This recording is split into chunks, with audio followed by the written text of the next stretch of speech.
It's the Rob Carson Show. Are you ready to be podsmacked? Now, here's Rob Carson. Welcome to the Rob Carson Show. Today is episode number 188. 188! For those of you who are downloading the show from iTunes, iHeartRadio, TuneIn, Audio Boom, SoundCloud, Google Play, and Google Plus. All right? And also available, I should say, every day, 5 p.m. Central Standard Time on the Podcast Radio Network, podcastradionetwork.com. Make sure to check that out. And, of course, on Liberty One TV that you're watching now. Look at this. Hey, it's Monday, folks. You ready to have some fun today? How about you join Liberty One TV? It would be terrific if you did that. Some people are trying to shut down this little network. They are. There are PC crowds that are attacking us on social media for some of the things we say. Right now, we have an unprecedented ability to communicate that was not afforded to any other generation. Traditionally, we've had newspaper, we've had TV, and we've had radio. And unless you worked for one of those entities, you had no opportunity to really be heard other than writing a letter to the editor at the paper. Guess what? Because of the new media, we can have TV studios in our home. We can have radio studios in our home. Join LibertyOneTV.com. Help us wage the war for free speech in an unprecedented fashion. It's a spectacular thing. It's a glorious thing. So let's get to the weekend's happenings and then what's going on in the news. There's plenty of stuff. Al Michaels, apparently, last night during the Giants-Broncos games, made a joke about Harvey Weinstein. And he was forced to apologize. Listen to the joke and tell me what the heck is wrong with this. I mean, let's face it, the Giants are coming off a worse week than Harvey Weinstein. And they're up by 14 points. Only my LA guy comes up with that one. Well, you know. There you go. All you have to do is read the papers. Any paper. There you go. And it was a funny joke. I can't think of anybody who's had a worse week than Harvey Weinstein, right? Am I right here? Here's what he said later in the broadcast. Obviously, because the heat came down on him from the higher-ups. Back in Denver. Sorry I made a reference earlier before, trying to be a little flip about somebody obviously very much in the news all over the country and was not meant in that manner. So my apologies. And we'll just leave it at that. We'll leave it with... Yep. Move on. Yep. What the hell did he have to apologize for? I mean, he's making fun of a scumbag. He's making fun of a scumbag. And he had to apologize. That's stupid. Just really, honestly, I thought the joke was funny. We have become so damned concerned with offending people in this country. This is one of the reasons why this network and podcasting is so important. You know, I mean, you can complain about me. You can say that I offended you, and I'll say screw you. I know, great. We live in a country where you can offend people without going to jail, like North Korea. Give me a frickin' break, man. Oh. Really irritating. Just really, really irritating. Recently uncovered story from 1998 shows that, this is from the Washington Post, Harvey Weinstein gave the maximum $10,000 to Bill Clinton's legal defense fund when he was going through the rigmarole with Monica Lewinsky. They are thick as thieves. And this is what I said about the behavior that is manifested in Hollywood. The same stuff happens in Washington, D.C. and state houses around the country. It does. It's like a big frat party, except for a lot of people have been molested and raped and manipulated and blackmailed, and the same dynamic, the bookends of the country, the same dynamic on both ends. And tell me these didn't crisscross. $10,000 to Bill Clinton's legal defense fund. Unbelievable. Hillary Clinton was on the BBC over the weekend. Friday, I guess, is when she was on the BBC, and she talked a little bit about misogyny and all this in Hollywood, and of course is completely oblivious to, I mean, just how bad she looks when she's asked about these questions, because she has lived with this for 40 years with her husband. Here's the first part of the interview. Now, the other big story of this week, as you know, is your friend Harvey Weinstein, who has had a huge slew of really serious allegations made against him. What was your reaction when you first read those allegations? I was shocked and appalled because I've known him through politics, as many Democrats have. He's been a supporter. Yeah. He's been a funder, and for all of us, for Obama, for me, for people who've run for for office in the United States. So it was just disgusting, and the stories that have come out are heartbreaking. And I really commend the But they're not heartbreaking when it involves your husband's victims. Women who have been willing to step forward now and tell their stories. But I think it's important that we not just focus on him and whatever consequences. It's amazing when these women came out and they're brave and they're telling their stories, but when Juanita Broderick or Paula Jones came out, they weren't brave, they were bimbos. His flow from these stories about his behavior. But that we recognize this kind of behavior cannot be tolerated anywhere, whether it's in entertainment, politics. Well, can you believe that? I mean, are you? I honestly, I'm at a loss for words. After all, we have someone admitting to being a sexual assaulter in the Oval Office. Actually, he didn't. He said he grabbed someone. He would grab someone by the P word. All right. Was that consensual? Did he say it wasn't consensual? What? I thought it was awful. Don't get me wrong. But your husband is a sexual assaulter. He was in the Oval Office for 8 years. Recognition that we must stand against this kind of, action that is so sexist and misogynistic. Unless it, of course, involves my husband. Really, really, really. She was asked about, by the way, the incidents that Bill Clinton had on his record. And this depends upon women coming forward and having the courage to come forward. Right. And yet in your book, the 3 women brought onto stage by Trump attacking your husband, and you kind of dismissed them. Was that the right thing to do? Are you sure about that? Well, yes, because that had all been litigated. It's all been litigated. That was the subject of a huge, investigation, conspiracy, as you might recall, in the late 90s. And there were conclusions drawn, and that was clearly in the past. But it is something that has to be taken seriously. As I say, for everyone, not just for those in entertainment right now. Has Monica Lewinsky been litigated? Has that been litigated? Honestly, I'm at a loss for words. Angie Everhart is an actress, model. She came out this weekend and talked about what Harvey Weinstein did while she was on a boat at the Venice Film Festival a few years back. I was at the Venice Film Festival, and I was on somebody's boat, and I had just arrived, and I was sleeping. It was in my bed, and I wake up, and Harvey is standing above my bed. Now, that alone is frightening. And I wake up, and then all of a sudden he takes his pants down and starts doing his stuff. And he's blocking the door. I can't get out. And I don't know how to say this on the radio, but finishes. And then he says, you're a really nice girl. You shouldn't tell anybody about this. I told everybody, but on the boat, but nobody did anything about it. Nobody wanted to do anything about it because everybody was terrified of Harvey. Yeah, and that's the truth. Coming up, I want to talk about Corey Feldman. He has been calling out Hollywood for sexual abuse for a long time. Nobody's been listening to him because he's a troubled kid. Was a troubled kid. He's a troubled man now, and he was a boy when he was molested. Finally, SNL went after Harvey. Weekend Update with Colin Jost and Michael Che.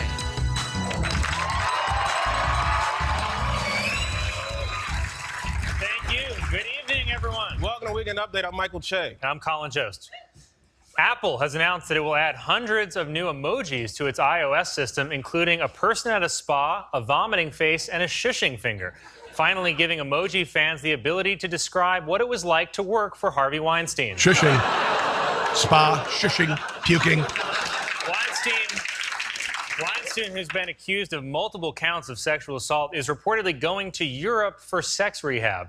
Somehow, I don't think that's going to help anybody. He doesn't need sex rehab. He needs a specialized facility where there are no women, no contact with the outside world, metal bars, and it's a prison. There you go. All right. Thank you. This is a tough spot for a comedian because it's so hard to make jokes about sexual assault, but it's so easy to make jokes about a guy that looks like this. Yeah. I mean, he looks like chewed bubblegum rolled in cat hair. Weinstein told reporters that he was seeking help and added, "We all make mistakes." Oh. No, man. A mistake is me walking into the wrong bathroom and using it anyway. But you assaulted dozens of women. That's not a mistake. That's a full season of Law and Order. Your name's a verb now, dude. As in, if this guy tries to Weinstein me, I'm going to cut off his little Harvey. There you go. There you go. Now they're going to separate themselves from this. NBC is going to separate themselves from this, even though they spiked a story about Harvey Weinstein. That still hasn't been explained properly by NBC. Thick as thieves, folks. Thick as thieves. 2013 episode of The View featured Corey Feldman. And he basically spent years calling out Hollywood A-listers sexually exploiting young actors to get their place in show business. And Barbara... what's her name? Barbara. I'm drawing a blank on her name. Barbara Walters. Dear Lord, man. Talk about a brain fart on a Monday morning. Barbara Walters kind of called him out on it, actually. I'm saying that there are people that were the people that did this to both me and Corey that are still working. They're still out there, and they're some of the richest, most powerful people in this business. And they are. And they do not want me saying what I'm saying right now. And by the way, Corey Haim ended up killing himself. Overdosing on drugs. He was so troubled by this. Are you saying that they're pedophiles? Yes. And that they're still in this business? Yes. That's what. Yeah, and that's what you were saying in your book. When you talk to when you talk to And they parents, don't want me here right now. Trust Corey, me. They want me dead. there are a lot of parents out here who want to put their kids in this business. Their kids are cute. They're great actors. Da, da, da. What would you say to a parent who just has the best of intentions, who's coming here with their child? If you're saying that there's a lot of predators in this industry. It's a many-feathered bird. Okay? Be careful what you wish for. That's what I'll tell you. You know, don't go into it with naivety. Don't go into it thinking that it's all roses and sunglasses. You're damaging an entire industry. I'm sorry. Dear Barbara calling him out, you're damaging the entire industry. I'm just trying to say that it's a very important, serious topic. You said that there was one gentleman in the industry who did not take advantage of you. He was not a pedophile. You said it was Michael Jackson. Okay, that might affect the credibility of his argument there. But apparently he didn't go after Corey Feldman. This is... Everybody knew it. Casting Couch was considered kind of a joke. Casting Couch was active, still is active in Hollywood and Washington, D.C. You want to move up in Washington, D.C., go down. Courtney Love was on MTV's red carpet, I guess, for the music awards. And... she issued an ominous warning. Here, Courtney Love is being asked about advice for young people. Hi, Comic Central. Do you have any advice for a young girl moving to Hollywood? I'll get lively with this. Harvey Weinstein invites you to a private party in the Four Seasons. If Harvey Weinstein invites you to a party at the Four Seasons, don't go. Private party at the Four Seasons, don't go. That was the advice she gave in 2005. The beginning of it, you didn't hear. I might get libeled if I say it, but then she went ahead and said it. So obviously, you know, even she, it's remarkable. You know, we need a palate cleanser here. Let's go ahead and play my Frank Sinatra Harvey Weinstein theme song. I think it's kind of nice, like a little comedy on a Monday morning. Coming up, Kaepernick and the NFL. The days of Weinstein's over. Harvey got a pass for playing grab ass. 'Cause the media protects this filthy rat. And they did, NBC. 'Cause he's a Democrat. Majorly. He's one of their fat cats. The late night guys avoid it. Harvey, they won't touch. Nope, they touched them though. They love him so much. He touched them. Jimmy Kimmel's sad. He don't know what to do. 'Cause the days of Harvey Weinstein are through. Okay, guys, big finish now. Let's give it to old Harvey one last time. The late night. Those creeps avoid it.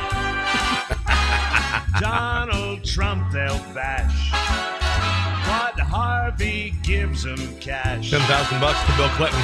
Colbert showed up on his colonoscopy. Now the days of Weinstein are history. Yeah. I guess Harvey Weinstein said on Friday to kind of, I guess, he's doing the sex therapy for sex addiction, whatever that is. And he said he was going to go after, his mission was going to go after the NRA. That was his way of kind of trying to get back in the good graces with Hollywood. And it ain't going to happen. It better not happen. Before we do another story, I want to mention something. I do have a line of politically incorrect swag.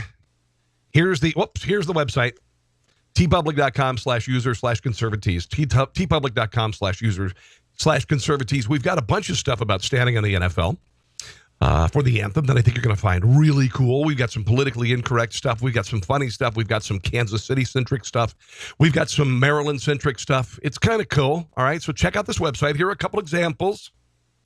You can't coexist when some want to kill you. It's in response to that stupid sticker with the religious symbols that's out there. Instead of the war is not the answer, which you see on Priuses, sometimes war is the answer. It is. Sometimes bad guys need their asses kicked. Dude, make America grateful again. I've got your safe space right here. You can get this on T-shirts, hoodies, onesies for your baby, all sorts of stuff. Kansas City, there you go. That's the kind of the baseball version of it. Kansas City, that's the football version of it. Hillary Clinton, calm down. She lost, he won, get over it. Here's one that I'm going to get for my son when he goes off to college there in the next fall. My kid is not a snowflake. Jan Brady, Russia. What happened to the Russia thing? I thought it was a big deal. I thought it was impeachable, right? Proud climate change denier. This is only a small sample of them because there are like 62 designs up there right now. Murderous commie douchebag, not a hero. That's Che Guevara, for those of you who think he's a hero. No, he was a murderous douchebag. And finally, veganism is an eating disorder. Again, here is the website. It is tpublic.com/user/conservatees. Will you order something? It's helping me keep the lights on. And by the way, they have a sale going on right now. T-shirts only $14, normally $22. Colin Kaepernick has filed a grievance against NFL owners.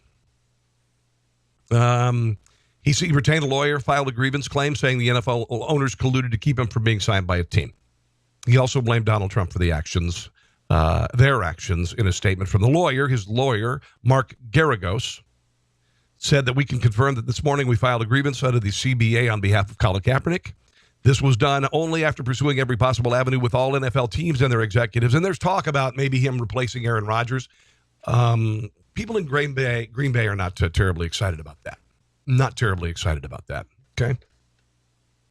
If the NFL is to remain a meritocracy, the statement issued, then principled and peaceful political protest, which the owners themselves made a great theater imitating weeks ago, should not be punished, and athletes should not be denied employment, blah, blah, blah. And then also said the statement kind of went after the president for comments that he said, calling him son of a bitch at a rally in September. Such a precedent threatens all patriotic Americans and harkens back to our darkest days as a nation. Protecting all athletes from such collusive conduct is what compelled Mr. Kaepernick to file his grievance. We'll see what happens.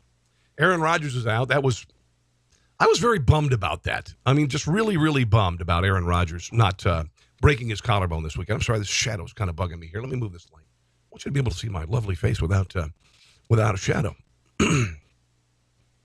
You audio podcasters. I actually do a video podcast at the same time, so that's why I'm referring to the cameras. And the lights.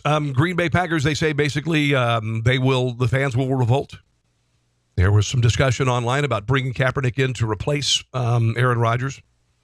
And one of the people online said, I will never watch a game the rest of my life if they sign him. People in Wisconsin are not fans of protesting the national anthem, disrespecting America, wearing socks that depict cops as pigs or athletes who celebrate murderous dictators. Kaepernick has done all of those things. And he did. Didn't he have a was it a Castro or was it a Che Guevara shirt on? Because he's an ignoramus. People who wear those shirts are ignoramuses. 7 49ers took a knee over the weekend. That was fewer than the week before. And the crowd rained down booze on them, apparently, over the weekend. And this was at FedEx Field, where they played, where I used to live, actually. I lived in Washington, where they played the Redskins, and the Redskins, I guess, all stood. Okay. Here's a bad part of this. Black Lives Matter and these NFL protests are overlooking, and I've said this before, a crisis and in the black community that has been around forever. I mean, we talked about 58 people being killed in Las Vegas a couple weeks ago, and that happens every month in Chicago, and there's 2,500 people already injured this year.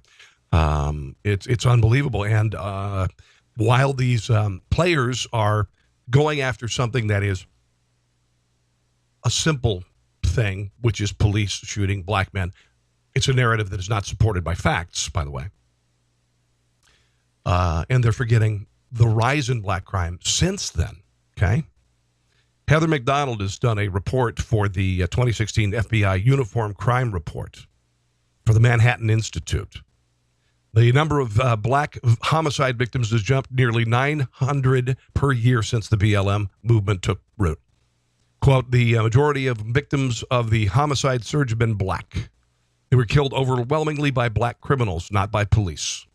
Meanwhile, the number of blacks killed by police dipped from 259 in 2015 to 233 in 2016. So far this year, 175 as of October the 12th. Percentage of blacks killed by police has long been more than double blacks' percentage of the population, about 13.3% according to the U.S. Census Bureau. Likewise, was the percentage of blacks involved in violent crime. Still, the dramatic increase in black homicide victims has raised questions over whether NFL players taking a knee in a statement against racially motivated police violence are missing the larger problem. Quote, if these wealthy football players really cared about saving black lives, they would support proactive policing and denounce criminality. That's according to Ms. McDonald. When the police back off proactive policing in high crime areas, black lives are lost. But these black lives don't matter, do they? These don't matter. Those 700,000 black babies aborted before birth, they don't matter. I want you to think about that. If those 700,000 babies per year were allowed to live, the nation would be 30, 40% black, only harming yourself. FBI reported violent crime increased in 2016 by 3.4% nationwide, the largest single year in 25 years. In addition, the number of homicides rose by 7.9% for a total increase of more than 20% in the nationwide homicide rate since 2014. Ms. McDonald and others blamed the increasingly hands-off approach of police officers, worried about running afoul of BLM. All BLM cares about is raising money and the distraction from the real crisis in the African-American community. Peter Moskos, associate professor, John Jay College of Criminal Justice in New York, tracked the same phenomenon in Baltimore. Freddie Gray effect, Ferguson effect. Police were instructed both by city leaders and then the DOJ to be less proactive since policing will disproportionately affect minorities. Few seem to care that minorities are disproportionately affected by the rise in murder. The latest crime figures show that rank-and-file officers are witnessing in terms of street violence, said Bill Johnson, executive director of the National Association of Police Organizations. It jives with what our members are telling us. Violence in general is up in a sense that whether it leads to report crime or arrest, just the situation in our communities and our streets is worse than it was 3 years ago. Certainly since BLM. Officers, by the way, there's a 53% increase in the number of shooting deaths of cops since BLM. Police officer is 18 times more likely to be killed by a black male than an unarmed black male is to be killed by a police officer. Black males have made up 42% of all cop killers in the last decade, though they are only 6% of the population. The worst part is those that are suffering from the higher crime rate are those who can least afford it. It's the communities themselves, people who are being victimized, people who are being murdered, families who are losing loved ones, kids who are afraid to go to schools, business people who won't open business because the neighborhood is too rough. That's who's suffering. And you never heard this from our former president.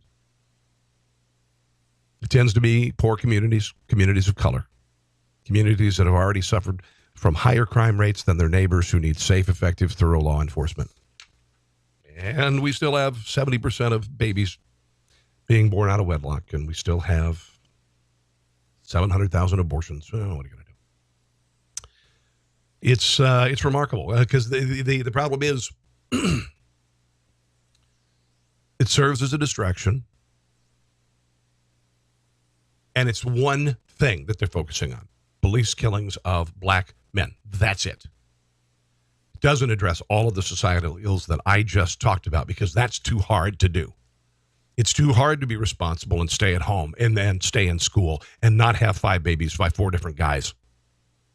It's not easy to be a father. It's a blessing. It's an unbelievable blessing. Don't get me wrong. It's not easy to be a dad. It's not as fun as going out and drinking and smoking pot and smoking weed and banging anything in sight. It's not as fun as that, I guess. I think it's wonderful. What are you going to do? So I mentioned that the NFL protests have gone from pointless and misguided to stupid. CNN contributor Dante Stallworth said that the NFL protests are not just about police brutality anymore, because maybe that's not resonating. So what they're going to do is they're going to include all of these other things. I want you to listen to all the things that are now included when somebody kneels or sits during the national anthem. This is stupid. So the players have been working really hard on this, and the number one stated goal was to bring awareness to a lot of these issues. And again, it's a broad spectrum of issues. Again, it's not just police brutality and police and community policing. It's also, again, from what I'm hearing from players that are directly involved in these talks, they're telling me it's also about the gender pay gap. There is no gender pay gap. That is a fallacy. Besides, there are 2 pieces of major legislation that make it illegal for women to be paid less for the same work. Women just choose, a lot of the times, fields that pay less. Teachers. Nursing. It's just the way it is. They're not forced into it. Lilly Ledbetter was signed by President Obama. So that is pointless and stupid. Here's a little bit more from Dante. Also about housing discrimination. They have so many things that they're interested in. Housing discrimination. Well, if you can't afford to buy a house, you can't afford to buy a house. And that I can't afford to buy a house right now. They advocate for that. They want the NFL to take ownership in and help be able to. I don't hear the crisis in the black community there. I don't hear taking a knee for violence. I don't hear taking a knee for the murder rate in the black community being 10 times higher than the national average. Should I rewind that up? Maybe it might be in here. Hold on. The gender pay gap. It's also about housing discrimination. They have so many things that they're interested in, and that they advocate for. That they want the NFL to take ownership in and help be able to use the NFL's platform, not just the players' platform, but also the NFL's platform. And that is. How about you just play the freaking game, you moron? From what I'm hearing, is going to be a big part of the conversation. It's so stupid. Honestly, it's just stupid. And if they're going to continue to fall on this sword, then they can go screw themselves. I've never heard such a spoiled, entitled bunch of people who sell $120 jerseys, who promote $250, $300 pairs of shoes, who, when you go to their stadiums, charge you $12 for an effing beer and $6 or $7 for a hot dog. Honestly, it's just shut the F up and play. Years ago, and this, Laura Ingraham wrote a book called Shut Up and Sing. I used to say that in my early days of radio. Shut up and sing. I don't want to hear what Barbra Streisand has to say. How about this? Shut up and play. Shut up and play. That's what I got to say. It's just dumb. Bo Bergdahl is going to plead guilty, I guess, to desertion, and there have been reports that he walked away from his base in Afghanistan. Many said he actually joined the Taliban. 2 of his fellow soldiers were injured severely, looking for his traitorous ass. This morning on ABC, they got a hold of Bo Bergdahl, and he broke his silence. Here's part one of a short report this morning. In an exclusive TV interview this morning, Bergdahl says it would be impossible to get a fair trial, given the words of candidate Donald Trump, who is now his commander-in-chief. My name is Bo Bergdahl. Bo Bergdahl had been held 5 years by the Taliban when he was released in this dramatic moment. He wasn't held. He lived with them voluntarily. Squinting in the sunlight after being confined to a... That was so fake. When he got out of the SUV, looking like he was suffering. And by the way, he didn't look very malnourished. He looked like he'd been taken pretty good care of. Caged by his captors, yeah, sure. U.S. Special Forces were there for the handover. Sure. As Bergdahl was gaining his freedom, the U.S. was releasing 5 Taliban prisoners from Guantanamo as part of a prisoner swap. 5 4-star generals of the Taliban for this SOB. Thank you, President Obama. A deal that became a highly politicized issue, especially given that Bergdahl had walked off his post without permission and that at least 2 soldiers were seriously injured during the search to find him. Unbelievable. He walks off. He walks into town. He surrenders to the Taliban. Many say that he joined the Taliban. Here's the second part from ABC this morning. He's a traitor, a no-good traitor, who should have been executed. Now in his first on-camera interview, obtained exclusively by ABC News, Bergdahl says the words of candidate Trump would have made a fair trial impossible. We may as well go back to kangaroo courts and... It's a military trial, idiot. It's not a jury trial. This is a military tribunal. So your argument is moot. It's lynch mobs that got what they wanted. Bing, boom, he's gone. The people who are to the point of saying, yeah, just shoot him, you can never convince those people to change their minds. And it hurts, though. It does hurt. Bergdahl. Yeah, go to hell. Hey, your father who quoted the Quran on the Rose Garden ceremony, he can go to hell, too. Told British filmmaker Sean Langan, himself held by the same Taliban group, that he wants to fight back against what he calls the false reports that he was a traitor. And had declared himself a, quote, mujahid, or warrior for Islam. It's insulting. It's very insulting that... Yeah, you're an insult. You're an insult to the military. You're an insult to the country. You're an insult to your sworn oath as a soldier. You're an insult to everybody. The idea that they don't think I did that. In fact, according to Army officials, Bergdahl twice tried to escape from his captivity. Sure he did. And was severely punished, beaten, and put in a cage like an animal. It's a cage that was welded together. It's about 7 foot long by about 6 foot wide. And how long were you in that cage for? Second, third, fourth, and into the 5th year. Now that he plans to plead guilty, the question for the military will be, what punishment does Sergeant Bergdahl deserve, including possible prison? Yeah. How about prison for the rest of your lousy life? Sorry. It's just the way I feel about it. Donald Trump talked this weekend at the Value Voter Summit and said a couple of things that were pretty, I think, good. One of the things he is saying is that, and he says that a lot of things that you and I have been saying for a long time. We're tired of, going to shopping and having people say happy holidays.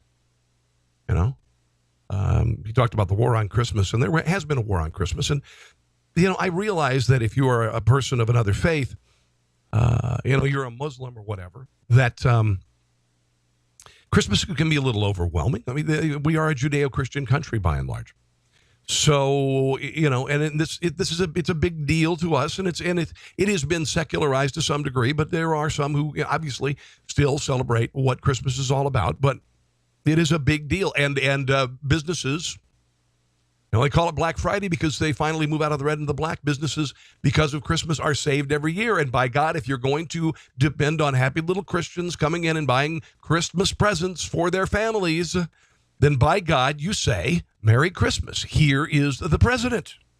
We are stopping cold the attacks on Judeo-Christian values. Thank you. I don't believe we make our wives wear burqas. I don't believe we also do honor killings and female forced circumcision. Genital mutilation, I guess, is what you should call it.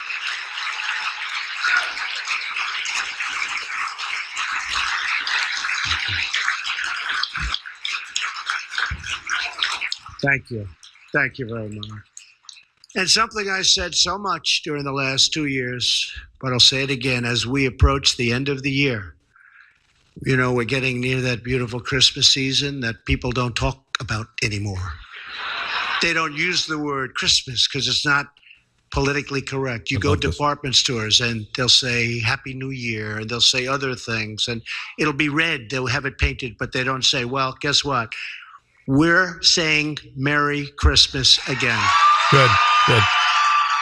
I like this.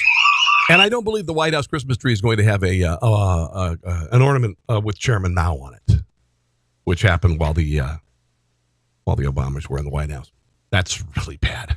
I mean, genocidal murderer. Unbelievable. Jake Tapper had an interview with Secretary Rex Tillerson, Secretary of State, and apparently there was this story going around that Tillerson told someone that Donald Trump is a moron. Who gives a rat's ass? Honestly, this is tabloidy journalism. Who cares? Rex Tillerson would have none of it, and here is part of the exchange. NBC News reported that you were frustrated with President Trump over the summer, and you called him a moron during a meeting at the Pentagon. Now, you've dismissed the question as petty, but this is literally one of the most important relationships in the world, the one between you and President Trump. Is it true? Did you call him a moron? Jake, as I indicated earlier. Just a really unprofessional and stupid question. Who the hell cares? When I was asked about that, I'm not going to deal with that kind of petty stuff. I mean, this is a town that seems to relish gossip, rumor, innuendo. Yeah, it's like Hollywood. They feed on it. They feed on one another in a very destructive way. I don't work that way. I don't deal that way. And I'm just not going to dignify the question. I call the president Mr. President. He and I have a very, very open, frank, and candid relationship. I see him often, speak to him. Bill Clinton and Hillary Clinton had an open relationship, too. Nearly every day. I'm in the Oval Office. Still do, I think. A number of hours every week. We have a very open exchange of views on policy. At the end of the day, he makes decisions. I go out and do the best I can to execute those decisions successfully. He's an adult, okay? Here's a serious adult in a serious world. But Jake Tapper would have none of that. Ever since you called it petty, I've been thinking a lot about it because... I don't care if you've been thinking about it. Who cares if you've been thinking about it? I'm a reflective guy, and I understand the media makes mistakes. Sure. And the media always could improve. Yes. But here's the thing. Either you didn't say it, in which case there are a whole bunch of administration officials telling the press and telling the president that you did, and that's a serious problem. No, it's not. Or you did say it, and look, you're a serious guy. For you to say something like that suggests a real frustration with the commander-in-chief. So when you don't answer the question, it makes people think that you probably did say it. But either way, who cares? Whatever happened, it is serious. So can you please clear it up? As I said, Jake, I'm not playing. These are the games of Washington. These are the destructive games of this town. They're not helpful. And Jake, how about this? Grow the F up. To anyone. And so my position on it is, I'm not playing. I'm not playing. You want to make a game out of it? I'm not playing. I'm not making a game out of it. Yes, you are. I'm just trying to see clarity because saying that if I said that my boss was a moron, that would be a serious issue. It wouldn't be, and my boss doesn't control nukes. I'm willing to move on, but I just want to be clear. You still haven't denied that you called him a moron. And, you know, a lot of people are going to watch this and think he probably said it. I'm not dignifying the question with an answer. And you shouldn't, because it's a moronic question. Let's move on. A high school teacher in New Jersey is getting heat for saying that soldiers are dying for the right to speak American. Here's the audio from a kid who was recording it. Men and women are fighting. You're not fighting for your right to speak Spanish. They're fighting for your right to speak American. You want to leave? Be disrespectful? No, I thought it was really disrespectful because I'm How about what's disrespectful is speaking a language your teacher doesn't speak and whispering in class to one another. Okay, that's disrespectful because you know the teacher doesn't understand the language. Hispanic, and that's not right. You go to school to learn. You don't go to feel attacked and belittled by someone you believe is an educator. If we were speaking Spanish in the hallways and she heard us speak Spanish, she would like single us out. Like, no, you can't speak Spanish here. Well, English is the language of education in this country. My kids went to a school where they were minorities. My daughter was way behind when we moved from the Washington, D.C. area to the Kansas City area. Here, my kids go to a school where there is diversity. Don't get me wrong. But every parent-teacher meeting, every event doesn't have to have a Spanish translator. It did in Washington, D.C. And I'll tell you, when you are teaching kids who are just learning English in the same classes with kids who are native-born Americans who speak English, it slows the kids who were born here down dramatically. And she was really, really slowed down. She's turned it around, thank you very much, because she speaks American. Oh, this is a great story. A pediatrician was speaking to the Heritage Foundation. Her name is Dr. Michelle Cretella. She talked about parents who are allowing their kids to not only dress as the opposite sex, but also, this is where it becomes abusive, do puberty-blocking drugs to prevent puberty from happening. Okay, to prevent puberty from happening. I got a couple of her comments, and I think they're absolutely brilliant, because I believe when you do this, if your kid wants to dress up like a girl or dress up like a boy, okay, fine. Then I heard a woman the other day, her little boy was going to cut his penis off. That's a mental illness. That's when you need to take your child in. You need to have the child evaluated, and if the child is going to harm himself, you need to probably consider some sort of an institutional situation or some sort of in-home monitoring, because that is a mental illness. Here's a little bit from Dr. Michelle Cretella. Chemical castration, which is what you are doing. Chemical castration, by the way. When you put any biologically normal child on puberty blockers, is treating puberty like a disease, arresting a normal process, which is critical to normal development, bad for kids. You're born with certain chromosomes. Your body is going to take you in that direction. That's the way it is. And by the way, most kids who are considering themselves as an opposite gender, after they turn 18 years old, after they've gone through puberty and all of it, they come to the realization that the sex that they were born with is where they're going to be. That's where they're going to stay. Sterilization, not good for kids. Prepping them for what will likely result, in the case of girls, double mastectomy at 16. Unreal. Not how you treat depression or anxiety. And I have plenty of experience treating teenagers with depression, anxiety, even suicidal depression. And 45% of transgendered kids have committed or tried to commit suicide. Here's a little bit more from Dr. Michelle Cretella. Indoctrinating preschool kids with the lie that you can be trapped in the wrong body. Again, that's disrupting their normal reality testing and cognitive development. And they can't understand it. Those things are abusive. Yep. As to the studies, there are two that I am aware of which claim that affirming your child's gender confusion is good for them. Number one, it assumes that coaching a child into a fixed false belief is mentally healthy. Science doesn't allow you to assume your conclusion. Number two, those studies are extremely small. Number three, those studies are very short term. And number four, the control group of mentally healthy children are the siblings. Most of them were siblings of the trans-identifying child. Oh, and there's a number five. Yes. The parents were the ones evaluating the mental health of the children. And they are not mental health professionals. One final soundbite from this brilliant person. I will post this. I have posted this on my Facebook page at Rob Carson Show and on Twitter at Rob Carson. Here it is. This is not science. I don't think you need to have an MD or a PhD to know that's not science. That's ideology masquerading as science. 100%. It is for some odd reason, I don't know why the left has gone down this road. I honestly, I don't know why the left has gone down this road. It is transgenderism. Why does it exist? Why does defending this bad science and abuse of children find its home in leftist ideology? I don't understand it. I really don't.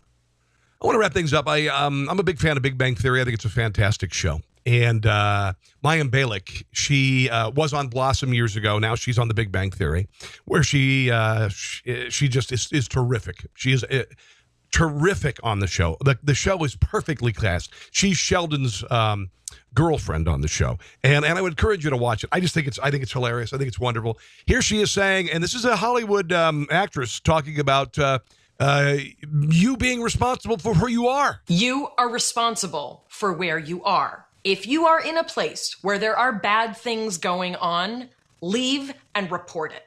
If you see people who are grossly intoxicated, throwing up, passing out, leave. Strip clubs and places where people get paid to have sex, don't go there. It is your responsibility to protect a man or a woman that you see in a dangerous situation. Get out, get help, call the police. That's on you. I love this. So where are all the people that saw people being molested in Hollywood? Why didn't they do what she suggested? I think she's wonderful. I really, really hear. Here she is talking about drugs, alcohol, and porno. Scientifically speaking, the human brain doesn't really behave with great judgment in the teens and even into the 20s. Once you add alcohol or drugs to that brain, a lot of decisions made with poor judgment can happen. Things you would never think you would do, believe me, people do them when under the influence of drugs or alcohol. Do not think that you are special or immune to the effects of drugs and alcohol. In addition, ingesting pornography rarely elevates you as a human being and likely contributes to the degradation and abuse of men and women. Period. I love it. She has a PhD in neuroscience. And I might also add, I think, in common sense. Here she is. And this is all about Harvey Weinstein, by the way. Here she is talking about basically if you are pushing yourself on someone sexually, back the hell off. Everyone has a right to feel safe. If you put someone in a situation where they don't feel safe, that's not okay. And it's not for you to try and convince them that they should feel safe, because they are allowed to have feelings, and feelings aren't facts. So if you are with someone and you discover that they do not feel safe, back off. Wow, this is a Hollywood actress. Here she is talking about Harvey Weinstein and how she wasn't surprised at all by the allegations. Decades of sexual abuse allegations finally coming to the fore. Love this. The take-home message was that I'm really not surprised that this happens. I assume it happens all the time. That's just what power and patriarchy look like, and it sucks. And I got into a few skirmishes with people very close to me who thought that I should be outraged and shocked. And I am outraged, but I'm really not shocked. Jeez, I love this. And she's taking heat for blaming the victim, and that's BS. She has a couple kids, by the way. Here she is talking about how not to raise sons like Harvey Weinstein. So the question I've had to grapple with, literally, in the wake of all of this Harvey Weinstein stuff and all of the conversations I've been having with friends of mine, with friends raising boys, is the following. Will the lack of trust in men that my parents raised me with serve me well as I raise my own sons? Have I raised them to believe that no one will trust them, that their sex alone makes them a weapon for hurting people? Wow. Really, really, really cool. Before I go, I want to thank you for listening to the Podcast Radio Network, podcastradionetwork.com. A lot of great shows there. Mine, of course, runs at 5 o'clock Central Standard Time weekdays. And, of course, let's not forget Liberty One TV. Liberty One TV every day at 4 o'clock Central Standard Time is my show. Now, I'm going to say something before I go here, because conservative speech is frequently banned from places like YouTube, Facebook, Twitter, and they are strategically and effectively filtering and limiting the ability to reach people who have similar political views if you are conservative. Liberty One TV is a way to fight back. That's why Liberty One TV was created. It is a way. No one can stop Liberty One TV. They can ban you from Facebook. They can ban you from whatever. They can ban you from Twitter. Can't be banned from Liberty One TV. This is a wonderful product, and we're adding new talent all the time. Okay? This is how I make a living. This is how the other great people on this terrific podcast, like Bill Finley, like James Richards, like Dan Gorman, like Joe Biggs, all of us. This is a way, an outlet for a speech that frequently is filtered. This is unfiltered, and I hope you enjoy it. LibertyOneTV.com, LibertyOneTV.com. Monthly subscription is $10. Annual subscription is $99. I promise you, every day that I come in here, I will bring you a well-thought-out, full show that encompasses a variety of topics, politics, pop culture, humor, all of those things, and I will bust my ass to do it every single day. $10 a month, $99 a year. If you want to be in the Producers Club, $1,000 a year. All right, now that's going to be great for your business, your blog. You get your name, your business on all Liberty One TV videos as the show's producer, okay? And I'll tell you this also. If you become a Producers Club member, I will give you a live endorsement every day for a month on my show. Okay, all you got to do is just, you write me, carsonontheradio@gmail.com, carsonontheradio@gmail.com, $1,000. I will give you a live endorsement every day for a month on my show. And I will also put your website, pertinent information up here or down here. All right, how's that sound? Does that sound cool? All right. I hope you've enjoyed the show today, guys. Tell your friends about it. Join LibertyOneTV.com. Listen to the Podcast Radio Network. And follow me on Facebook. Follow me on Twitter. Rob Carson Show on Facebook and Rob Carson on Twitter. And, of course, you can download my daily podcast, Rob Carson Show, on iTunes, iHeartRadio, TuneIn, Google Play, Google Plus, Audio Boom, SoundCloud, and your Alexa. Your Alexa, just say, hey, Alexa, play the latest edition of the Rob Carson Show podcast, or just say, play the Rob Carson Show podcast, and she will play the latest episode. God bless you. Have a great day, and we'll see you again tomorrow. Thanks for listening to The Rob Carson Show. Friend him on Facebook at Carson Show, on Twitter at Rob Carson, and on Instagram, I think Facebook and Twitter are enough for now. We'll see you soon.